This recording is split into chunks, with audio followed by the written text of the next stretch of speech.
Поважани гледачи, добар ден. Јас сум Сања Димитровска, а ова е Добриот доктор. Денеска ќе зборуваме за дебелината. Дебелината е болест и е причина за голем број заболувања, меѓу кои диабет тип 2. Колку сме свесни за оваа состојба? Дали знаеме кои се ризиците, а кои компликациите? Мој денешен гостин со кој ќе разговараме на оваа тема е професор доктор Ирфан Ахмети, субспецијалист ендокринолог и директор на клиниката за ендокринологија. Доктор Ахмети, добре дојдовте во Добриот доктор. Добре најдов и благодарам за поканата. Така, не сме март, меѓутоа еве при крајот сме на февруари, секако во март вие оние и кампањи и денот и за обезноста, каде што нели ќе се даде фокус колку е тоа сериозно, меѓутоа колку еве и вие како ендокринолог, меѓутоа и ваши колеги лекари, па и пациентите се свесни дека дебелината е болест и така се однесуваат? Па, нажалост, и самите и ние, професионалци, лекари, а и сите други здравствени дисциплини, со обезноста не сме доволно свесни и затоа еве ние како научно здружение за обезност постоиме 3 години и се приклучивме кон Европското и Светското здружение за обезност за да ја подигнеме свеста преку кампањи, преку активности. Едно од тие и одбележувањето на меѓународниот ден за обезноста на 4 март, како секоја година и ова имаме една промоција, голема кампања и воведување во нешто што ја промовираме кампањата која што ќе биде застапена во цела држава, наречена кругот на поддршката, така да целта ни е освен нашата секојдневна активност со пациенти обезни да ја промовираме, односно да ја зајакнеме свеста дека дебелината, односно обезноста е болест. Според дефиниции има код според меѓународна класификација на болести E66 и самата дефиниција, значи, ја опишува како абецеда, ние ја кажуваме абецедата на обезноста, адипозно базирана хронична болест поради зголемен внес на калории, односно пореметување на соодносот меѓу внес на енергија и трошење на самата енергија. Колку болести се директно индицирани од дебелината? Така, за да се докаже дека ова е сериозна болест и да се свати како многу сериозна болест, обезноста представува еден голем терет, односно ризик за многу други хронични болести и се опишува како причинител, предизвикувач на преку 220 коморбидитети, односно хронични заболувања кои што се поврзани со обезноста, меѓу најчестите нормално од наш ендокринолошки аспект е диабетот тип 2, но исто така кардиоваскуларните заболувања, хипертензијата, заместениот црн дроб, апнејата при спиење и проблемите со зглобови, така наречените остеоартрикуларни заболувања, кои што се директно поврзани со дебелината. Така. Не може да кажеме дека само тие што имаат зголемена телесна тежина може да добијат диабет тип 2, меѓутоа, еве како што споменавте, дебелината е главен ризик фактор за да се развие диабет тип 2. Така. Значи, самата дебелина представува ризик за диабетесот тип 2 и ако збориме статистички, може да кажеме дека негде околу 40% од лицата што се обезни имат ризик за појава на диабетес тип 2. Спротивно од тоа, да речеме, лицата што се со диабет тип 2 негде 70 до 80% или се надхранети или се обезни. Затоа е многу важна значи, корелација, односно навремено препознавање на ризик факторите како што е обезноста и навреме да се диагностицира, навреме да се третира за да се превенират компликациите од типот на тип 2 диабет и срцевите заболувања, затоа што е докажано дека како се зголемува телесната тежина, односно индексот на телесната маса, така ризикот се зголемува од овие компликации, односно дури и се намалува животниот век. Обратното е кога би намалувале телесна тежина, тогаш би намалувале ризици од овие компликации. Јас да ги повикам и нашите гледачи дека може да се јават во живо и да постават прашање до нашиот денешен гостин. Доктор Ахмети, нели ако навреме ги препознаеме ризиците, може да превенираме па да не стигнеме до диабет тип 2, меѓутоа еве како ендокринолог кога ќе диагностицирате диабет тип 2 кај лице кое што има голема телесна тежина, дебелина, колку е свесен за самата состојба и дали треба да се потруди веднаш да се намали таа телесна тежина за да не дојде до дополнителни компликации? Да, како што кажавме, нели, ако е абецедата на дефиницијата таа, исто и имаме абецеда во терапијата на обезноста, односно на диабетесот тип 2, секогаш ја гледаме причината, нели, на обезноста, дали се навиките, седентарниот стил на живот, преголемата количина на храна и секогаш интервенираме. Првиот чекор е во стилот на животот, менување на стилот на животот, внесот на калории, кои калории, јаглехидрати, протеини, масти, соодност и така натаму, секако дека шом се диагностицира диабетес тип 2, се започнува и со терапија, односно за според нашите препораки, алгоритми за водење и менаџирање на диабетесот тип 2, земајќи ги предвид и современата терапија кај лицата што се со ризик за кардиоваскуларни заболувања, прекумерно обезни и така натаму. Така. Пред да продолжиме, доктор Ахмети, веќе имаме гледачи на линија, повелете во програма сте. Да, повелете, ве слушаме. Јас сакам да прашам, јас имам исто, немам диабет, ама имам во стомакот, околу желудникот, тука ми се подува стомакот и со секакви имам пробано за да ослабнам. Од 10 кила повеќе не може да ослабнам. И имам дури намален кислород, имам лежано во болница, кислородот ми е многу слаб. Немам слаб ми е кислородот и имам лежано во болница 2 пати за тоа. А на која болница?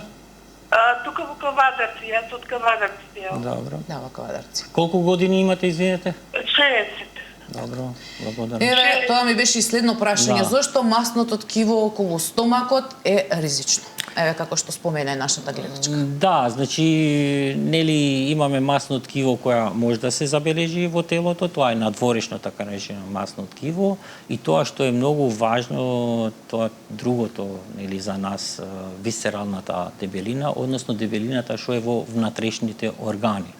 Зашто таа е причинител за овие компликации кардиоваскуларни, диабет, замастеност на црниот дроб и така натаму, и причина за така наречена инсулинска резистенција и хиперинсулинемија, која понатаму преку каскада на механизми, на реакции, води до зголемување на маркерите на инфламацијата. Еве, нашата гледачка спомена пулмонални, фактички пулмолошки нешто, така, проблеми. тоа што го спомнавме, значи обезноста, сама обезност, иако не ја прашавме тежината, односно висината, индексот на телесната маса, но предпоставиме дека се работи за обезност, индекс на телесна маса преку 30, и една од причините, значи, може да биде така наречената апнеа при спиење, односно sleep apnea, ние ја викаме. Дали треба да се обрати во центрите за... Секако, прво што е важно, да се обрати во нашите центри за менаџирање на обезност. Во моментот имаме 3 регистрирани, а функционални ни се 9. Во регионалните центри, сега не знам... Од Кавадарци кажа дека не е гледачката, дали во Скопје веќе ги имаме, значи, и нашата клиника и 8 септември, веќе 3-та година, а Штип не знам дали им е поблиску, тамо не се регистрира, зашто овие центри се регистрират во Европското здружење, но како и да е, знам дека постои тим, дури и во Струмица Така да првиот чекор би било тоа, одредување на индексот на телесната маса. Тоа е основна што може и самата да го одреди индексот на телесна маса преку апликација калкулатор. А семејниот лекар е најважната алка во сето ова, затоа што он ако ја поставува дијагнозата, нели, обезност е 66, после тоа обезноста треба да спомнеме дека е мултифакторијална болест и треба мултидисциплинарно да се пристапи, но секако треба да се почнува од првично од семејниот лекар, па после од кај центрите за менаџирање и ние ќе процениме која е причината, односно поврзаноста во однос на како што спомна намалена сатурација. Еве, јас се надевам дека нашата гледачка го слушна одговорот. Имаме гледач, повелете, во програма сте? Добар ден. Добар ден, повелете. Поздрав за емисијата, поздрав за докторот и до гледачите. Ви благодариме, повелете. Имам едно прашање за докторот, пошто јас сум негов пациент. Само 2 години не сум бил кај него уште на контрола, а шеќерот ми е од 6 до кај 7,5 ми се движи. Зависи како ќе си каснам на рече. Так. И тоа, иначе ми даде оравна терапија. Малте не регулацијата е тука негде. Па вие сте подобар доктор од мене. 2 години не сте биле, 6-7, тоа е идеално. Ја внимавам на вашите совети што беа и се придржувам до тоа. И се надевам дека ќе биде добро. Да. Од вас е препорака да се јавиме кај вас или да продолжиме со терапија? Да, прашањето е сепак одлично, затоа што ние препорачуваме во менаџирањето, сега збориме за дијабетесот, во иднина и за обезноста, еднаш годишно обавезно преглед и кај тие што се здрави. Значи, тоа е за да се процени дали се појавуваат компликации, односно не се појавуваат компликации од дијабетесот. Тоа може и матичниот лекар да го следи и пошто е една оравна антидиабетска терапија. Меѓутоа, бидејќи не бил 2 години, треба да се појави, Да, на жалост, кај нас системот е таков што пациентите се врзуваат за нас, затоа што овие пациенти треба да припаѓаат на примарно здравство. И да се ние растеретиме со лоши гликорегулации, со компликации, коморбидитети, вака што зборува. Нели со срцеви заболувања, значи во услови кога еве самиот гледач спомена дека ги следи вашите препораки, се придржува кон тоа што што го јаде, кон исхраната, значи треба во секој случај да менаџира со матичниот отколку да сите доаѓаат на клиника. Така, еднаш годишно општа лабораторија, нели ние ги освен гликемијата и просекот, нели хемоглобинот АНЦ, ги следиме и мастите, што е многу важно, крвниот притисок, бубрежната функција, така да тоа е основата и во последно време се исто така фокусот е на ензимите на црниот дроб во однос на замастен црн дроб. Тоа може матичен лекар, семеен лекар да го направи и да го следи пациентот во однос на компликациите што кажавме, дали очите се очувани, односно други коморбидитети. Еве, јас се надевам дека го слушна одговорот нашиот гледач. Имаме гледач, повелете, во програма сте. Ало, добар ден и убав ден да имате. Благодарам и вие исто, повелете. Ка ми интересира, ако може докторот да ми објасни. Јас сум 72 годишна возраст, 165 висина, па ми интересира негде 74 килажата ми е, а вака имам гликоза во серум 7,20, а он е вредноста на 6,1. И вкупно холестеролот ми е 5,47. Па ми интересира прима вака изурит, ирозит и мацидо ми е епри. Дали треба нешто повеќе да се прима, нешто околу шекерот што ми е малку покачен? Само да ве, се извинувам, не ве слушнавме, инсулин примате? Не, ирозит. За притисок. Не, за притисок. Да. Добро, фала, благодариме. Па мило ми е што вака на ваква возраст се загрижуваат дали има дијабет или нема дијабет, значи до 72 години го одржувала, ние практикуваме за да поставиме дијагноза од венска крв во 2 наврати да биде нагладно, придржано преку ноќта, да нема земено сладки храна, да биде над 7 милимоли по литар. Тоа е едниот критериум, односно просекот хемоглобинот A1C да биде над 6,5% за да се постави диагноза диабет тип 2 и после тоа, нели, повторно ќе кажам, семејниот лекар, матичниот лекар иницира терапија, базична, првична терапија. Да, меѓутоа ако еднаш направиле лабораториска, не е доволно за веднаш да се загрижат, туку треба да. Не е доволно и нормално сега убаво ги спомнаеве и тежината, и висината, да се процени, нели. Тоа што сакам да спомнувам, пошто нели зборуваме за обезност, за коморбидитети, за диабет, кај постарата популација има една карактеристичен тип на обезност, така наречена саркопенична дебелина, односно обезност, тука треба да се внимава во однос на дистрибуцијата на масите и затоа е важно одредувањето нели на соодносот меѓу обемот на струкот и висината за да се процени таа саркопенична обезност, пошто тоа е асоцирана исто така со повисок ризик за коморбидитети, а обично се појавува или кај тие што држат нели некаква диета самоиницијативно и им се намалува мускулната маса, односно губат во тежина, али во мускулната маса, а не во масното ткиво. Така.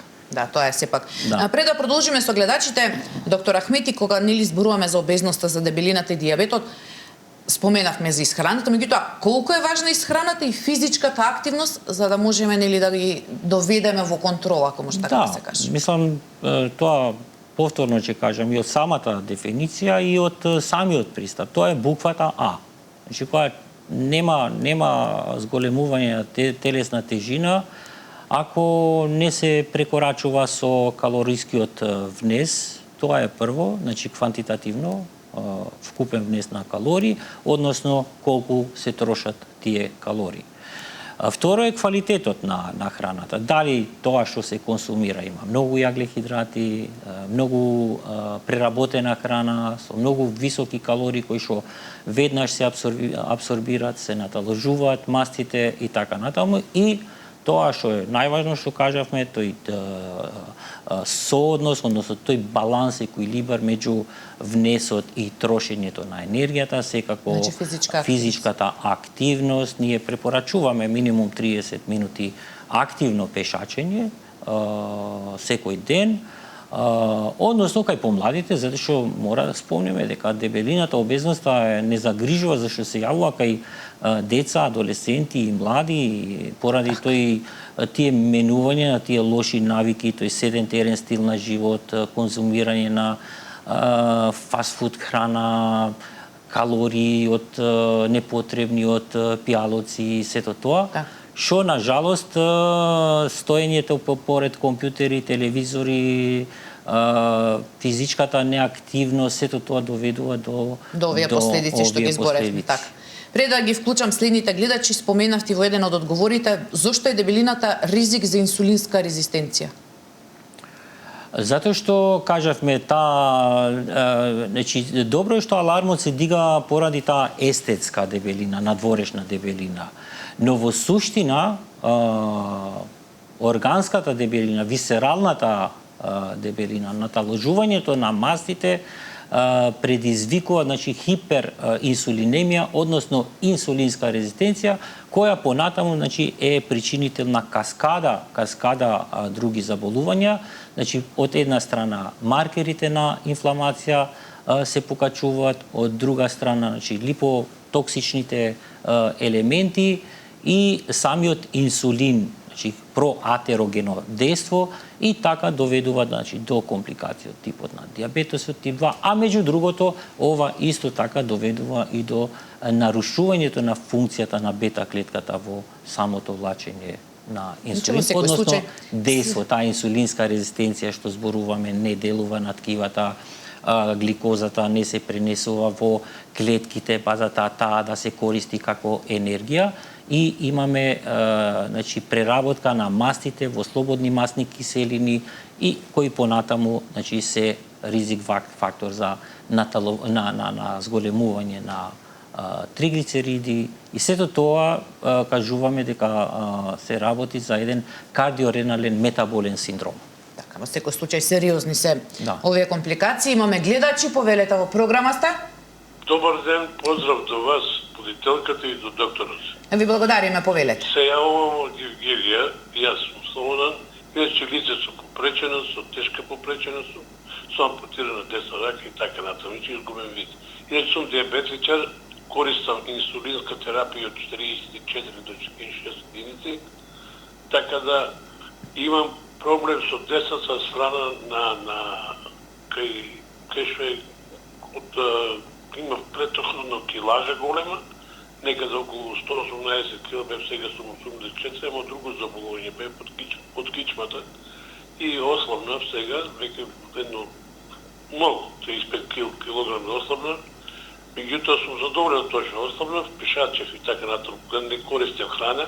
Меѓутоа сакам да знам, докторе, каде се наоѓаат те вие, за да можам јас да дојдам да извадам упот или било како и да ви сконтактирам. Јас сум сепак лице со изгубен вид, со едно око гледам и затоа ве молам, сакам ке дојдам со придружник, ве молам, сакам да дојдам, ние немаме во Евгелија ендокринолог, имаме интернисти, така да одам кај нив, се консултирам за мојата ситуација, меѓутоа е статус кво. Тоа ова што ја користам терапијата, други таблети не користам, си ми даваа други апчиња да пијам од поручекта, не ги користам затоа што немав ефект, гледам дека ме само се малтретирам. Затоа ве замолувам да ми кажете во која болница сте да ја барам. Само да ве прашам, како намаливте телесна тежина, оти тоа ми е многу важно. Видете вака, јас бев заболен од кичмата. Значи тоа не можевте да пешачите. Да, и после тоа почнав полека со храната да намалувам и ме водеа полека сопругата или децата, ме водеа до надвор, затоа што јас не можев. И сега и користев амбене инекции за кичмата, така што ми помогна, верувајте ми. Добро, благодариме. Да. Така. Така. Така, ви благодарам многу за јавувањето. Да, значи, добро сега, мислам за пофалба е мотивацијата на пациентот да намали толку многу од телесната тежина, во тоа може да забележиме дека е дисциплиниран и свесен за ризиците. Во однос на регулацијата претпоставувам дека се држи под контрола. Сега он има други компликации. Да, меѓутоа немаат таму ендокринолог, интернист за тоа. Интернист имат, дури во моментот мислам дека е директор колегата што е едуциран за диабет, не е ендокринолог, но е едуциран, тоа не е некој голем проблем, но ваквите случаи секако треба да се следат и од нашите поголеми центри. Еве, сака да дојде во Скопје. Апсолутно, ние сме на клиника за ендокринологија, Скопје, слободно нека зема упат, че правиме на проценка на коморбидитетите, односно на оштетувањето на видот. И тоа што е многу важно, значи он на инсулинска терапија треба да се процени дали прави варијации на шекерот, дали паѓа шекерот, хиποгликемија. Да, во секој случај треба да дојде на клиника. Односно современите помагала од типот на сензори кои што постојано го мерат шекерот, дури алармират при ризици од хипогликемија и хипертензија. Значи, еве тоа што го праша може да си земе упат и да дојде на клиниката за ендокринологија. Имаме гледач, повелете во програма сте? Добар ден. Добар ден, повелете. Јас имам тип 2 шекер. Добро. Тип 2. И многу ми варира. Доваѓа до 16-17. На вечер до 3 ми се намалува. Преку ден ви е 16, а на вечер 3? Да, 16-17 дојде, а не со хранава не знам нешто да не... А земате лекови нешто? Да. Што, апчиња или инсулин? Апчиња пијам и...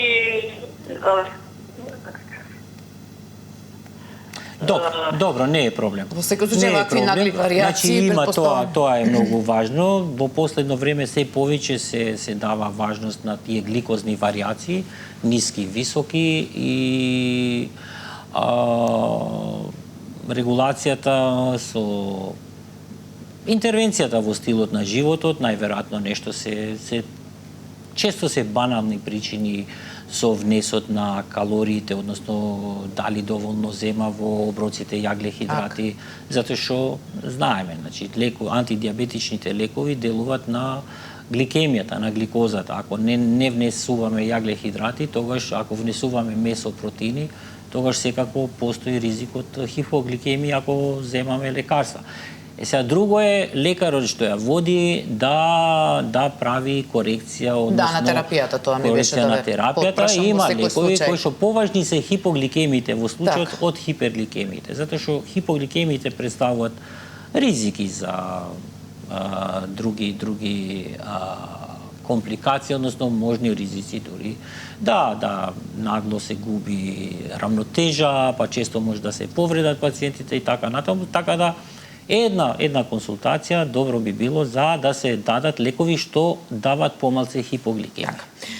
Пред да вклучиме следни гледачи, доктор Ахмети, кога нели зборуваме дебелина, диабет и сега нели освен препораките за исхрана, за физичка активност, колку влијание има и нова современа терапија која што се дава за ваквите за дебелината? Така е. Значи пак ќе се вратиме и ние направивме препораки за водење на дебелината, односно обезноста, каде што нели прво е интервенцијата во така наречена behavioralна интервенција, значи во стилот на животот. Втора фаза е вклучувањето на фармакотерапијата, новите лекарства кои што директно влијаат во редукцијата на телесната тежина. И сето тоа според не само индексот на телесната маса, дали е обезноста класа 1, класа 2 и класа 3, него и според клиничките манифестации ние викаме, односно присуството на коморбидитети. Дали да се работи за срцеви заболувања, дали да се работи обезност со диабет со компликации, дали да се работи за тоа имаме ефикасност од сето тоа? Апсолутно, тоа се со докажана ефикасност, тако да речеме со интервенцијата на стилот на животот имаме редукција до збориме за резултати од евиденција, реална пракса, негде до 10%, што е прилично доста, нели, али кај поизразена дебелина секако се вклучува и фармакотерапијата, која што редуцира тежина 15 до 20% од телесната маса. И третата комбинација или потребна така наречената бариатрична хирургија, која што нели ја воведовме минатата година, продолжуваме и ова година, но тоа е многу важно затоа што тоа е најефикасна метода, но сепак да кажам јавно дека со колегата Костовски од абдоминална хирургија направивме мултидисциплинарен тим за воведување на такви класи на обезност кои што се класа 3 преку 40 body mass index и менаџирање од типот на мултидисциплинарен пристап, затоа што не може само ендокринолог и абдоминален хирург, него тука треба и психолог, и гастроентеролог, и психијатар. Да. Тоа веќе и кога се промовираше, кажавме дека е мултидисциплинарна. Да вклучиме уште еден гледач, повелете во програма сте? Ало, добар ден. Добар ден, повелете. Дали вие сте со докторот да разговарам? Да, во програма сте, повелете. Јас имам кила на желудник. А не сме да ме оперисува и не можам да се ослабем од тероидна жлеза. Нешто може ми кажете? Па да, интересно прашање. Значи, често пати знаат да биде причина за дебелината и други заболувања, ендокрини заболувања, едно од тие е хипотирозата, но под услов да не е, нели,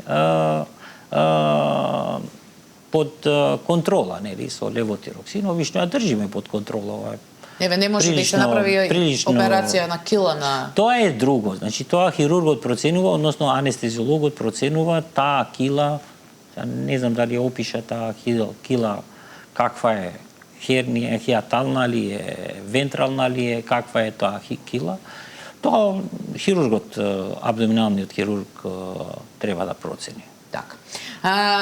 Јас знам дека сигурно има гледачи, меѓутоа веќе се приближуваме кон крајот на емисијата. Еве за крај би ве прашала доктор Ахмети како да ја подигнеме ние свесноста кон населението, еве да кажеме дека лекарите повеќе ќе гледаат нели на оваа дијагноза, меѓутоа како да се подигне свесноста кај населението за опасностите од дебелината, колку кампањи вакви ни се неопходни, еве веќе ви имате во план нели една таква кампања.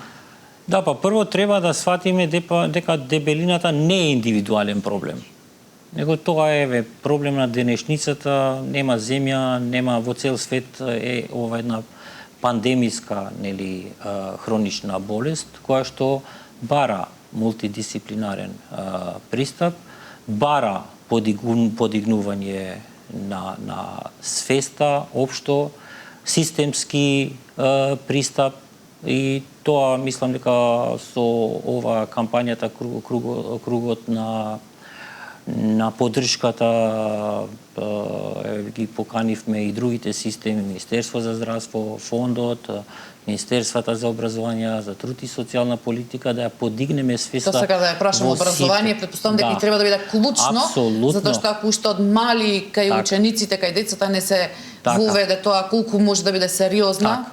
Баш поради тоа, не може да кривиме ние дете и адолесцент дека е дебело да стигматизираме. Но секогаш треба да видиме ние како институции, како системи, дали ние сме допринеле, односно дали ние можеме да го подобриме тоа, односно да превенираме дебелина кај таква популација, него и воопшто. Така да следи една кампања, годишна кампања, каде што сите ќе бидат вклучени. Дури и вие медиумите, нели без ваша поддршка вакви кампањи не можат да бидат и успешни. Така да се надеваме дека малце свеста ќе ја подигнеме општо.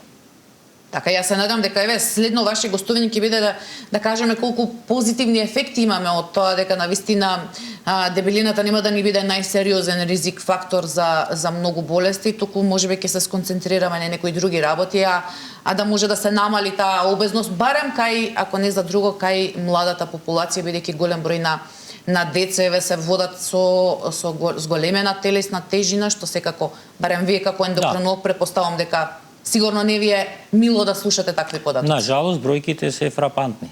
Така да време алармот да се дигне на високо ниво. Така. Доктор Ахмети, времето на денешната емисија не помина. Јас ви благодарам што бевте мој денешен гостин, што ве зборувавме колку е сериозна дебелината. Споменавме дека ќе има и кампања во која ќе бидат вклучени многу чинители, да се надеваме дека сето тоа ќе вроди со плод. Благодарам и на вас. Почитувани гледачи, овде е крајот на денешното издание на Добриот доктор. Утре со вас е колегата Александар Динев. Имајте убав ден, чувајте го вашето здравје и гледајте Сител. Довидување.